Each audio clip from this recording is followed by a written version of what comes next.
Good afternoon. Welcome back to another studio vlog, or I guess this is more of like a market prepping vlog because I have a market not this coming weekend but next weekend.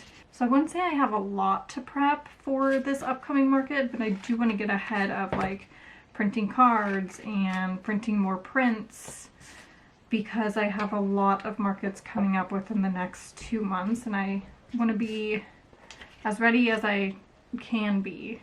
We'll see. But right now what I'm doing is I'm cutting out these little fragile stickers. I made these because I recently packed a coaster order, and what I've been doing is I've just been writing fragile with like a red Sharpie, and I was like, you know what, I need to get a sticker.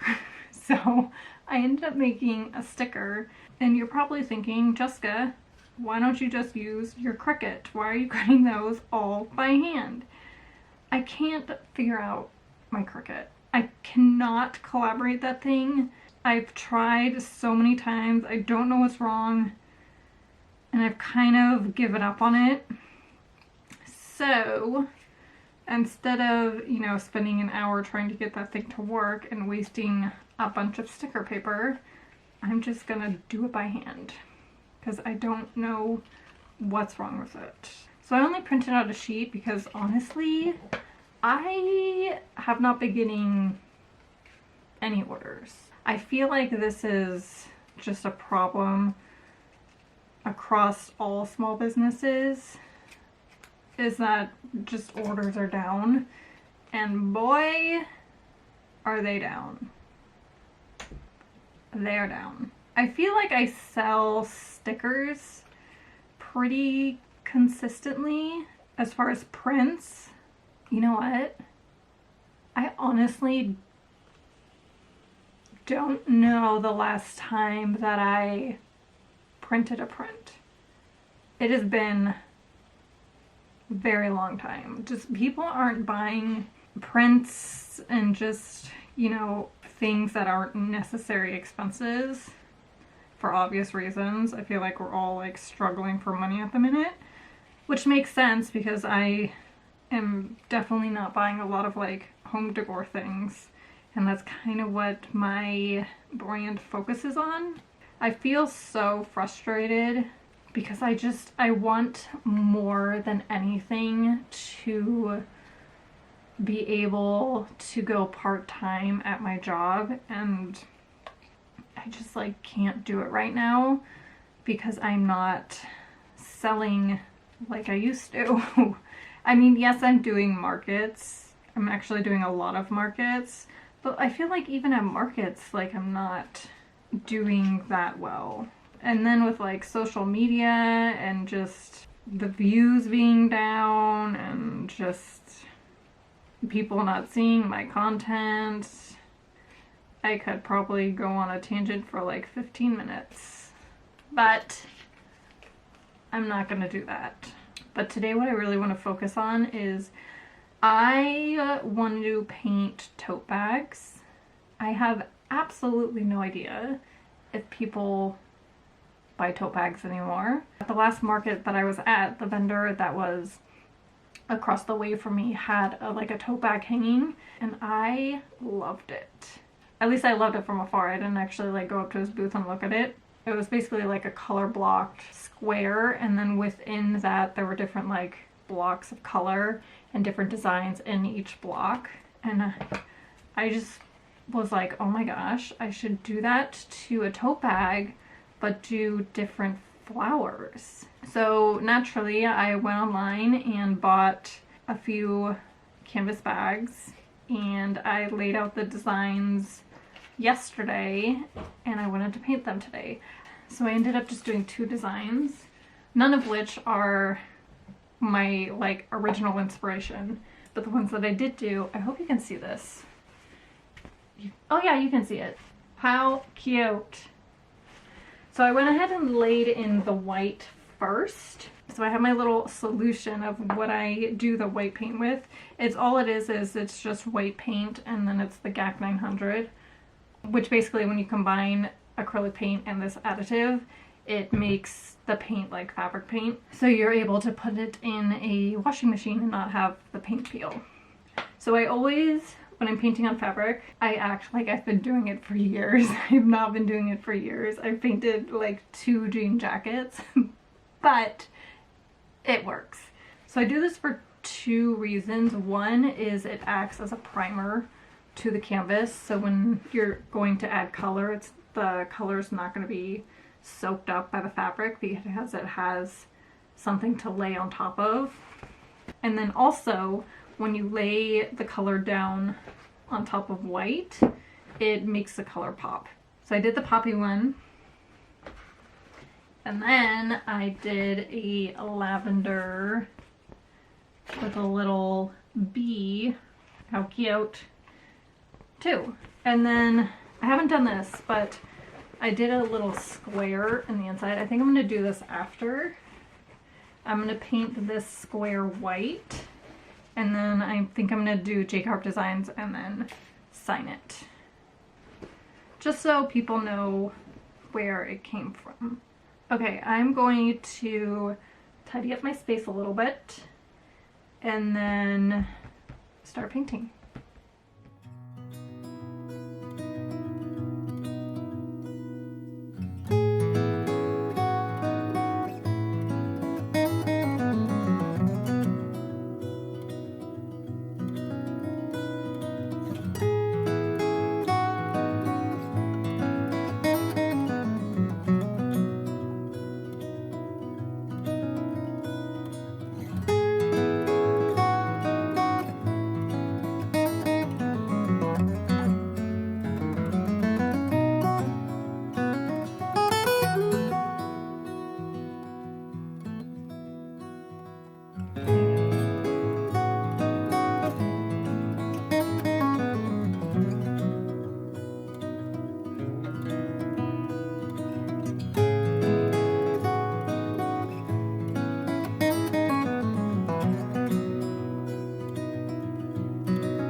Let me show you the progress. I haven't done the ink lines because I need the paint to dry, and it takes a minute. How cute is this? It doesn't even have like the ink lines, and it's super cute. So while I was doing the yellow in the inside of the puppy, I decided to do, why not do the yellow for the bee? So I have an outline of a little bee. And I think what I'm going to do is this needs to dry. So I'm going to put this aside. And then I think I'm going to do the lavender. Ooh. Okay, I have purple. Yeah, I'm going to go ahead and paint the purple. And then maybe by the time that's done, then this will be dry. It's a little tacky. And I want to wait for it to like be dry before I put the Sharpie on top. So I'm gonna go ahead and do that.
made a cup of tea and I'm ready to add the ink lines to my tote bags. I went ahead and I finished the lavender. So I put in the color for the lavender and the little bee. I haven't done the square in the inside, like I haven't painted the square in the inside, but I want to do that after the front of the tote bag is complete. So my plan is to do the outline first, and then I'll go ahead and I'll paint the square, wait for it to dry, and then tomorrow I'll probably go in and sign it. I got something very exciting in the mail, and here it is. You're probably like, it's a stamp. But this is not just any stamp, guys. I have been wanting this for such a long time. So I'm gonna go ahead and show you and explain why I'm so flipping excited for this. So this is what the stamp is.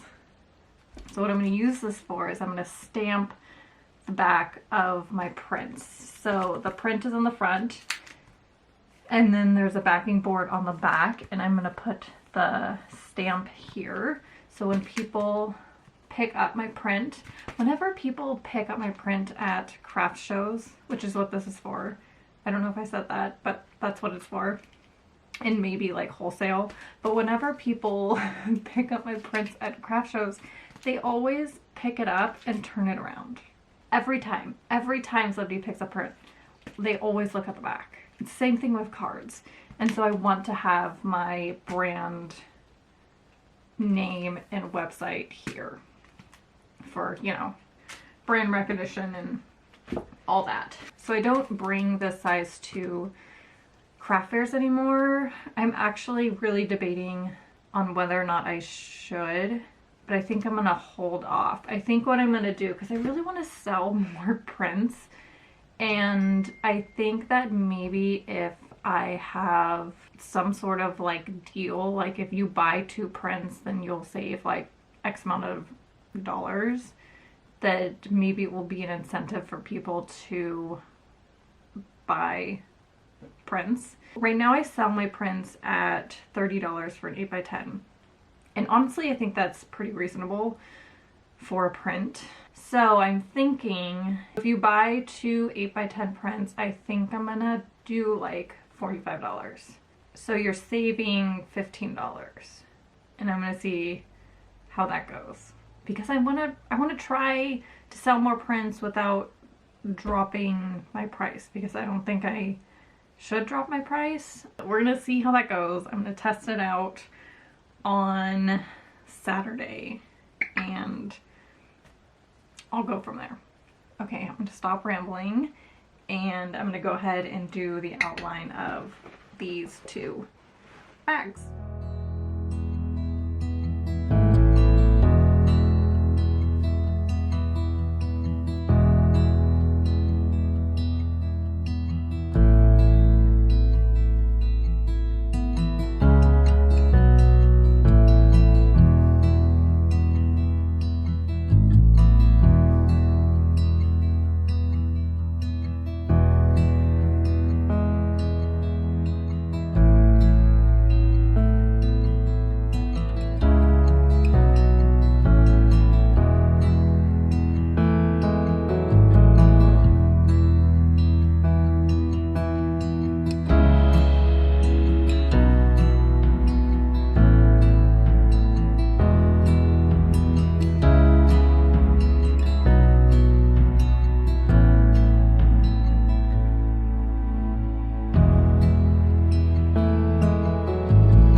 Okay, so I finished doing the outline for both the bags, and I have some thoughts. Let me show you them and then I'll explain. The poppy one I'm very happy with, so I honestly don't really have any thoughts. I mean, other than the fact that I love it. About this one, how cute is this? I did have to go in and darken the lines a little bit. I think I need to, Sharpie works fine, but I think I need to get a fabric pen because I think the ink line, like the black, is going to be darker. I'm hoping. But I'm very happy with this. It's super cute. And then this is the lavender bee one, which is super cute. However, I think I need to do a lighter purple because the black just blends in with this dark purple. And then I don't know how I feel about this bee.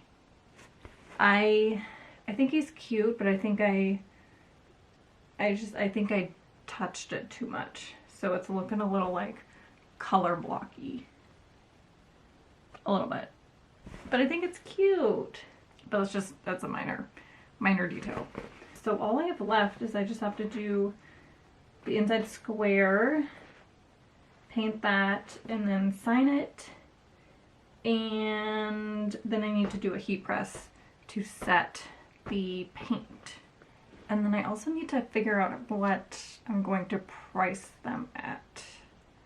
I was looking at Etsy, like searching, you know, hand painted tote bags and kind of seeing what price people were pricing them at, and I feel like it's anywhere between like $30 and $45 is the range that people do. So having that in mind, I think I'm gonna do 40, although that seems like pricey for a tote bag, but it's like also hand painted. So maybe I'll do 35. Is that too low? I don't know. I feel like I always have a problem pricing my art. I never know what to put it at. I feel like this video is just me. Actually, this video is just me painting tote bags, which is totally fine. I thought I was gonna do more, but I think I'm gonna end it here and then pick up tomorrow and start with my craft fair prep. I have to print some greeting cards. I think I'm gonna print some prints, and then Saturday's the craft fair. So I have a busy few days ahead of me, but thank you so much for watching, and I'll see you guys soon. Bye!